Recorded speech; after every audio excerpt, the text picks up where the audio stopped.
Pulis na namaril umano ng mag-ama sa Pulupantan, Negros Occidental ay nakapusas, bantay sarado ng kanyang mga kabarong pulis habang nasa ospital. Alamin natin ang mga update ng Bombo Radio Bacolod.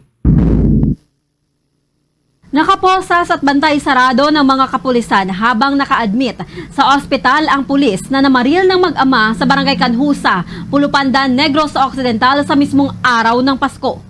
Matatandaan na binawian ng buhay ang biktimang si Joman Fuentes, 21 anyos, single, construction worker. Samantalang nasugatan din ang ama nito na si Jo Marie Fuentes, 52 anyos, kasado, construction worker at residente sa nasabing lugar.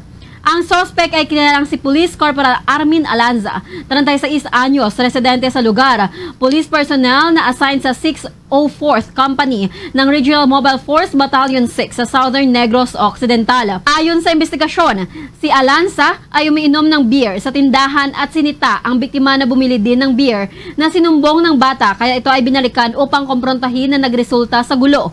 Paliwanag naman ng tendera na mula sa tindahan, sinapak ng biktima ang pulis hanggang sa umabot sa 50 metros kung saan madami pa itong grupo na nakabantay at doon na kinuyog ang pulis. Sa panayam ng Bombo Radio Bacolod kay Negros Occidental Police Provincial Office Director Police Colonel Reynero de Chavez, nanatili sa pribadong ospital sa Bacolod City ang nasabing pulis matapos magtamo ng sugat sa ulo nang ito ay hampasin at kinuyog ng mga residente.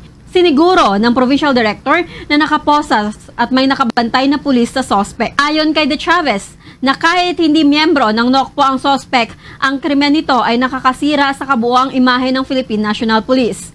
Paalala nito sa mga kapulisan na iwasan ang makisali sa mga kaguluhan. Nakikiramay din ito sa pamilya ng biktima at siniguro na kanilang ibibigay ang hustisya.